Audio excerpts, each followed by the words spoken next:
Here's a question. Would you ever post a straight out of camera photograph to social media?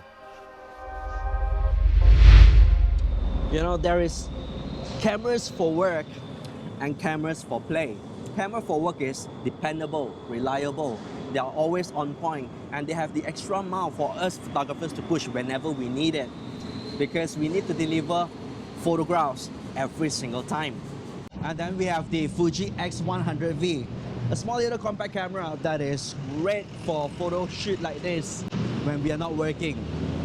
Let's walk around for this photo walk, shall we? And yes, I did. I posted a lot of photographs straight out of the camera from the Fuji X100V.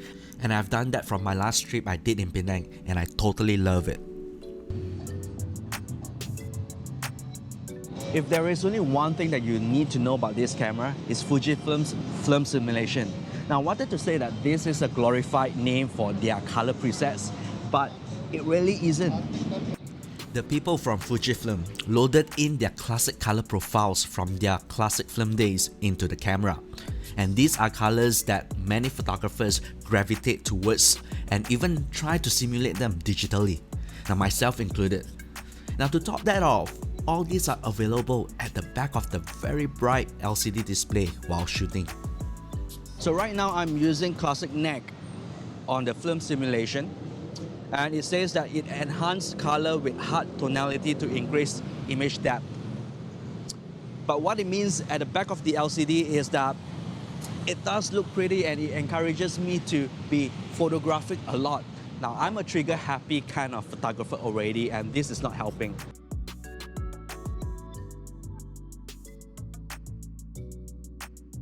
Now, I've got the 64GB card inside this camera right now, and I'm shooting both JPEGs and also RAW.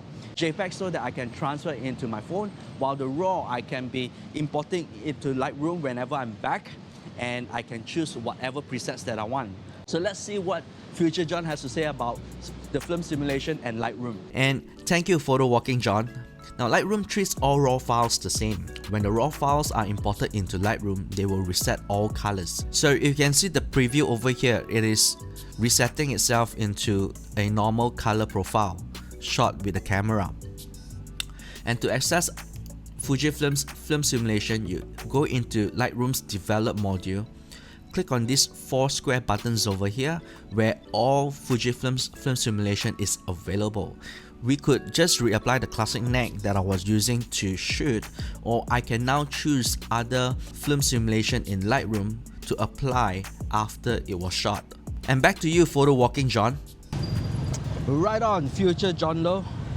So this is like the first time I'm using any Fujifilm cameras, and also a rangefinder inspired camera. I've got to say my hands are a little bit clunky. I'm not very comfortable, or rather my muscle memories haven't developed yet to use the camera like right on.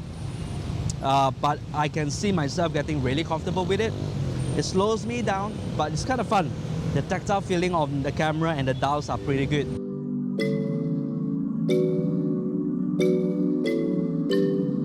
Let's play a game. I've got the camera off right now, and I've got a scene that I want to be shooting. It's pretty sunny. I'll say I'm going to set my exposure to f8 and probably 1/125 at the base ISO of 160. Let's see how good John's light meter is.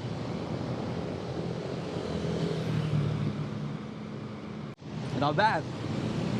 John's light meter is working well. That's after I meter the scene before I turn on the recording. So the physical dial that's outside here allows me to set my exposure even before I turn on my camera, which is different from a lot of SLRs out there. So what if you want to be having the camera shutter priority?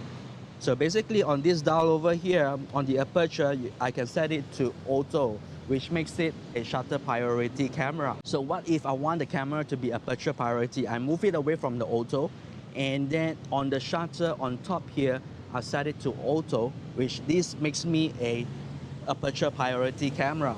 And if I want program mode, I just got to set both the aperture ring and also the shutter ring to be auto, which means this is program mode. And lastly, of course, you guessed it right, we have auto ISO as well inside this camera. And when I set every single thing auto, it is an automatic camera. Speaking of rangefinder inspired cameras, the Viewfinder is a different experience altogether. Let me try to show you guys the Viewfinder. Can you see the lines? They call this the Advanced Hybrid Viewfinder. It's basically an optical viewfinder with a heads-up display overlaying on top of the viewfinder itself. It's like Iron Man's Jarvis, except that it's a lot more basic. It's difficult for me to explain unless you see it yourself. The optical viewfinder has a frame that recomposes a shot when I move closer to the subject, and I didn't know why at first, but it all makes sense when I see the LCD afterwards. And of course, I can totally swap it out on a normal electronic viewfinder if I choose to. When you use the optical viewfinder, and especially in the hybrid mode, to select autofocus point, the thumb on the back of the LCD, you could just slide and move around to select which place you want to be focusing on the lens, which is pretty intuitive. There's a lot of cameras that does that. Canon EOS R has been one of the first one that I've experienced this interface, and the R5 has it as well, and this one has it.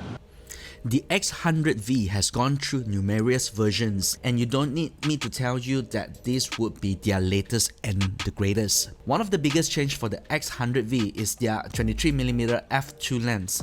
It is redesigned from the previous version to a sharper imagery and a lesser distortion. I've no complaints to my not so scientific review of the photographs taken while I was in Penang.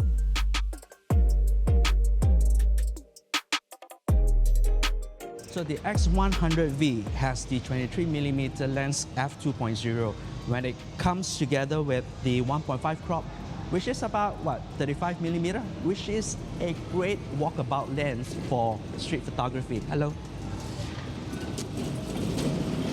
Now you can purchase the teleconverter or the wide adapter lens, which is great, that's option, but I kind of like that the package is small right here, easy to bring around. So if I wanted an interchangeable lens, I would be opting for other system, or perhaps even Fujifilm, they have the X-T4s for those kind of reasons. Now mind you, I'm not reviewing a work camera. This is a fun camera, except that my fingers are all still over the place learning the dials and the joysticks and the menus and their Bluetooth and Wi-Fi settings and the different quirks of a new interface for me. It's always a learning curve to a new camera. It's a mighty spec out video camera as well. 4K at 30 and 24, 1080p at 120 frames per second, so you can do a rather good slow motion with this camera. And to have that going on, they have the film simulation that works together with the video, so you don't have to color grade if you choose not to, but it also comes with F-Log, which is the flat color grading profile where you can use to color grade your footages after recording. But if you're looking at this camera as a vlogging camera, it does fall a little short. For starter, the tilt screen is the kind that doesn't tilt all the way for selfies.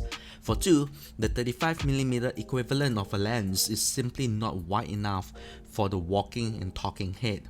It also does not have any stabilization built into the camera, and one thing that still puzzles me is the built-in ND filter.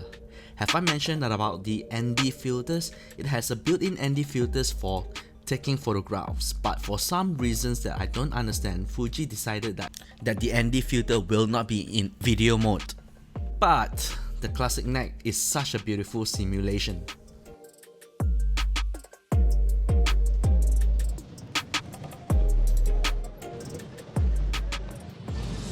There you have it, the Fujifilm X100V. Now, if you're purchasing this camera, well, good luck to you. I hope this video will be some sort of information for your purchasing decision. But thank you for watching another episode of Afterwalk Gear Review. If you find this episode informative, do click on the like button, the thumbs up. And if you're new to the channel, do subscribe, and I'll see you guys on the next video.